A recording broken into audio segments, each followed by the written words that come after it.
Assalamualaikum warahmatullahi wabarakatuh. Kembali lagi di channel Marsha Subiakto.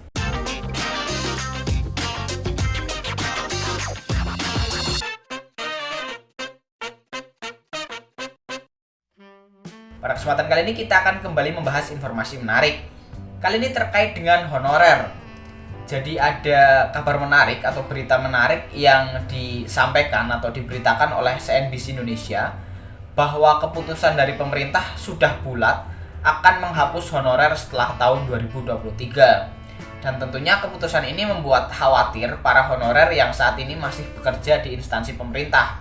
Dan tentunya harapan dari para honorer adalah pemerintah tidak semata-mata menghapus honorer, tetapi ada solusi yang bisa ditawarkan kepada para honorer ataupun kebijakan yang bisa berpihak kepada honorer itu sendiri. Dan kali ini kita akan coba bacakan beritanya. Untuk itu bagi yang penasaran, simak terus. Oke, bismillahirrahmanirrahim, langsung saja kita mulai. Jadi inilah berita dari CNBC Indonesia terkait dengan penghapusan honorer ya. CNBC Indonesia memberitakan dengan judul keputusan sudah bulat, honorer PNS dihapus tahun depan. Kita coba bacakan. Jakarta, CNBC Indonesia, keputusan pemerintah untuk menghapus honorer dalam tubuh birokrasi sudah bulat. Seluruh kepala daerah wajib mengikuti aturan tersebut. Mahfud MD, Menteri Koordinator Bidang Politik, Hukum, dan Keamanan yang juga sebagai Menteri Pendayagunaan Aparatur Negara dan Reformasi Birokrasi, Pan-RB ad interim, dan saat ini sudah diresmikan ya atau sudah dilantik menjadi PLT, bukan lagi ad interim, menjelaskan peraturan pemerintah nomor 49 tahun 2018 tentang manajemen pegawai pemerintah dengan perjanjian kerja telah memberikan ruang untuk pengalihan status kepegawaian non-ASN yang beragam menjadi PNS maupun P3K. Tentu dengan syarat atau ketentuan yang sudah diatur berdasarkan Undang-Undang Nomor 5 Tahun 2014 tentang ASN beserta peraturan pelaksanaannya.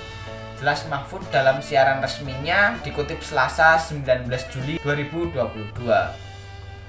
Instansi pemerintah pusat dan daerah diminta untuk melakukan pemetaan terkait pegawai non-ASN yang bisa diikutsertakan dalam seleksi PNS maupun P3K sesuai ketentuan peraturan perundang-undangan. Selain itu, pegawai non-ASN juga bisa diatur melalui skema alih daya atau outsourcing oleh pihak ketiga bagi yang kualifikasi tidak memenuhi syarat sebagai ASN. Pegawai yang bisa masuk dalam tenaga alih daya ini diantaranya adalah pengemudi, tenaga kebersihan, dan satuan pengamanan. Skema ini dibuat untuk memberikan kepastian hukum, status kepegawaian, serta kepastian penghasilan. Menyusun langkah strategis penyelesaian pegawai non-ASN yang tidak memenuhi syarat dan tidak lulus seleksi calon PNS maupun calon P3K sesuai ketentuan peraturan perundang-undangan sebelum batas waktu tanggal 28 November 2023, jelas Mahfud. Mahfud mengatakan, bagi pejabat pembina kepegawaian yang tidak mengindahkan amanat peraturan perundang-undangan dan tetap mengangkat pegawai non-ASN akan diberikan sanksi berdasarkan ketentuan peraturan perundang-undangan.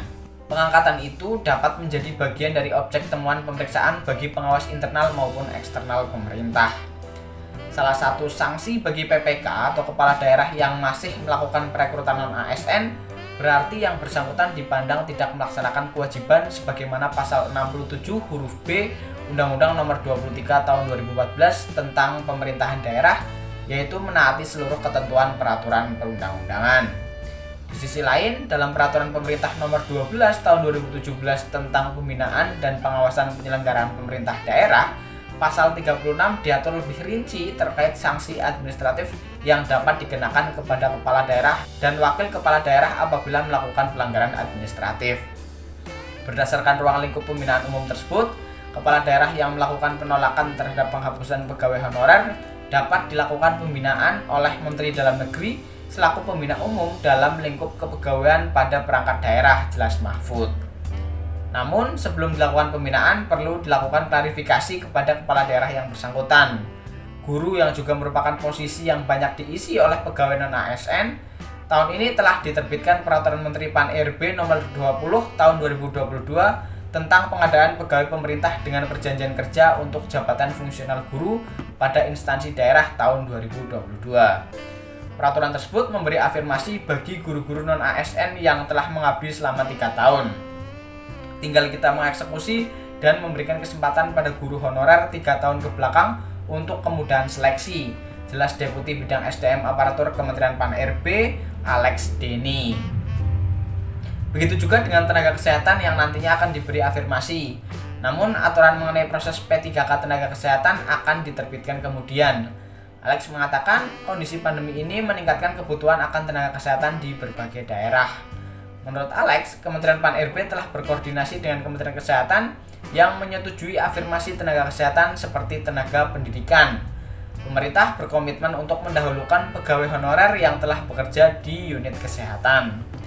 Penyelesaian status kepegawaian ini juga didukung oleh Kementerian Dalam Negeri. Sekretaris Kementerian Dalam Negeri Suhajar Diantoro menjelaskan dua opsi solusi, yakni filtrasi dan pencermatan ulang PP nomor 49 tahun 2018. Untuk opsi filtrasi, Suhajar mengarahkan agar ex tenaga honorer kategori 2 atau THK 2 yang masih memenuhi syarat agar didorong untuk ikut seleksi CPNS dan P3K.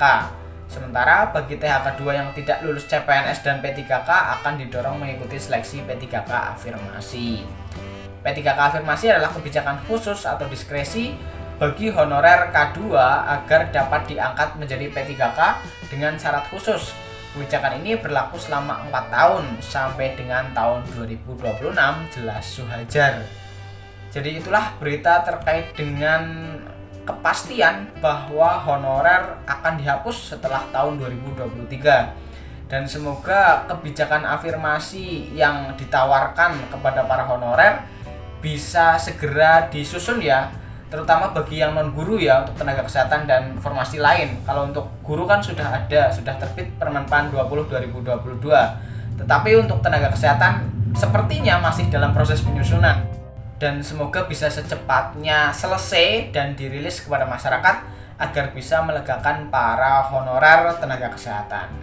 Jadi mungkin itu yang bisa disampaikan pada kesempatan kali ini. Jika ada tanggapan atau pertanyaan silahkan tinggalkan di kolom komentar. Terima kasih, mohon maaf bila ada kesalahan. Wassalamualaikum warahmatullahi wabarakatuh.